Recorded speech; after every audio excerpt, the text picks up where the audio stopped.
मेरे से तो नहीं हो पाएगा, मैं तो फेल हूँ इस एग्ज़ाम में। लास्ट के 10 डेज़ के अंदर तो मेरी तो बैंड बज गई थी। तो आपकी प्रिपरेशन पूरी तरीके से बर्बाद होने वाली है, तो ये चीज़ें बिल्कुल भी नहीं करनी है। Things to avoid in last 10 days. Now क्या चीज़ें हमें लास्ट 10 डेज़ में करनी चाहिए ये तो हर कोई बोलता है, लेकिन क्या चीज़ें हमें अवॉइड करनी होती हैं ये शायद कोई भी नहीं बताता होगा।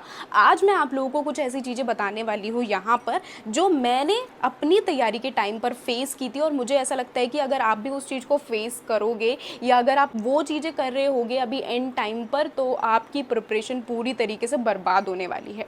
तो इसीलिए मैं ये वीडियो बिल्कुल टू द पॉइंट रखूँगी, बिल्कुल सटीक बोलने वाली हूँ कि आपको ये चीज़ें बिल्कुल भी नहीं करनी है। तो चलिए शुरू करते हैं आज की इस वीडियो को।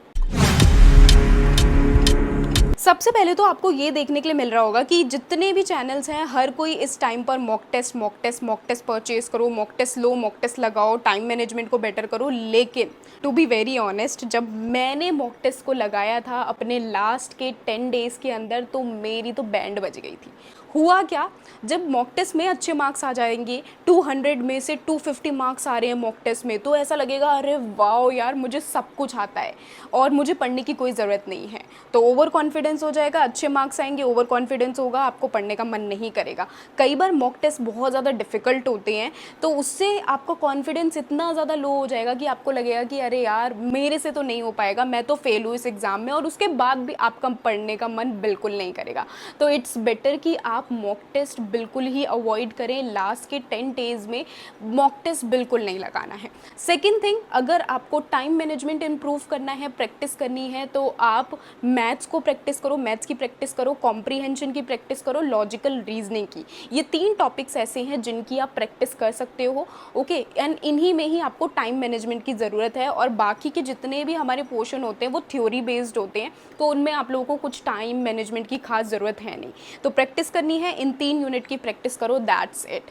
एंड इसके साथ आपको अगर प्रीवियस ईयर क्वेश्चन पेपर्स अगर आपको सॉल्व करनी ही हैं, तो आप जैसे वीडियोज़ के थ्रू देख सकते हो कि हाँ ये एग्जैक्टली इसका आंसर है। जैसे मैं अक्सर आप लोगों के लिए वीडियो बनाती हूँ, तो मैं आपको बताती हूँ कि अगर ये प्रीवियस ईयर क्वेश्चन पेपर है लेटेस्ट, तो इसका ये आंसर है। आंसर के साथ साथ एक्सप्लेनेशन भी मैं आपको देती हूँ कि अगर ये आंसर है तो क्यों है आंसर। इस तरीके की वीडियो आप देखना प्रेफर करो एंड टाइम पर, क्योंकि अगर सिर्फ और सिर्फ आप आंसर ढूंढ रहे हो कि हाँ ये हमारा आंसर है, तो आपके दिमाग में इतनी किचपिच हो जाएगी, आपको समझ में ही नहीं आएगा कि ये आंसर क्यों है, कैसे है, वगैरह वगैरह। अगर आपको कुछ प्रीवियस ईयर क्वेश्चन पेपर देखने ही है, तो आप मेरी वीडियोज़ जाकर चेकआउट कर सकते हो। प्लेलिस्ट का लिंक मैं डिस्क्रिप्शन में डाल दूंगी, और मैं ऐसा नहीं बोल रही सिर्फ मेरी वीडियो देखो, कोई सी भी वीडियो देख सकते हो जहां पर प्रीवियस ईयर क्वेश्चन पेपर के साथ साथ आपको एक्सप्लेनेशन देखने के लिए मिल जाएगा। नेक्स्ट थिंग आपको क्या करनी है, एंड टाइम पर ज़्यादा से ज़्यादा आपको रिवीजन के ऊपर फोकस करना है। जितना ज़्यादा आप रिवाइज करोगे उतना ज़्यादा आपकी प्रिपरेशन और ज़्यादा बेस्ट हो जाएगी, 10x हो जाएगी, 2x हो जाएगी। 2x नहीं, 200x कह सकते हैं हम, ओके। तो आपको रिवीजन के ऊपर फोकस करना है। रिवीजन में आपको ये ज़रूर याद रखना है कि पेपर 1 पेपर 2 दोनों को ही बैलेंस करते हुए चलना है। आपको पता है कि अगर आपको अच्छे मार्क्स लेकर आने हैं, जीआरएफ क्रैक करना है या नेट क्रैक करना है, तो दोनों में ही अच्छे मार्क्स लाना बहुत ज़्यादा इंपॉर्टेंट है। तो इसीलिए रिवीजन कर रहे हो तो दोनों का टाइम मैनेज करके आपको रिवीजन करनी है। याद रखो, एक दिन में 2 घंटे अगर आप पेपर 1 को दे रहे हो, तो एटलीस्ट 3 से 4 घंटे आप पेपर 2 को दो, क्योंकि पेपर 2 थोड़ा सा लेंदी भी होता है, और पेपर 2 में थोड़े से डिफ़िकल्ट क्वेश्चंस भी पूछे जाते हैं। इसके अलावा आप लोगों को क्या करना है, इसके अलावा आप लोगों को अपनी हेल्थ का पूरी तरीके से ध्यान देना है। साथ के साथ प्रॉपर स्लीप लो। ऐसा नहीं है कि आप 1 दिन 2 दिन तक सो ही नहीं रहे हो। I know, I understand, and time पर इतनी ज़्यादा टेंशन होती है ना कि नींद ही नहीं आती है। मेरे साथ भी ऐसा होता था कि रात भर मैं जागती रहती थी, सोने की कोशिश करती थी, लेकिन नींद नहीं आती थी टेंशन से कि पता नहीं क्या होगा, मैं इस एग्ज़ाम को क्लियर कर पाऊँगी, नहीं क्लियर कर पाऊँगी। But still as an elder मैं आप लोगों को यही एडवाइस दूंगी, try to sleep and try to eat healthy food only. Junk food खाने की कोई ज़रूरत नहीं है। अभी बहुत ज़्यादा गर्मी हो रही है, तो अपना सेहत का ध्यान रखना बहुत ज़्यादा ज़रूरी है। आई होप कि आपके लिए ये वीडियो अच्छी लगी होगी। एट कंक्लूजन में सारी चीज़ें यहाँ पर नोट कर दे रही हूँ जो चीज़ें आप लोगों को नहीं करनी है। चलो मिलते हैं हमारी नेक्स्ट वीडियो में। Bye bye everyone.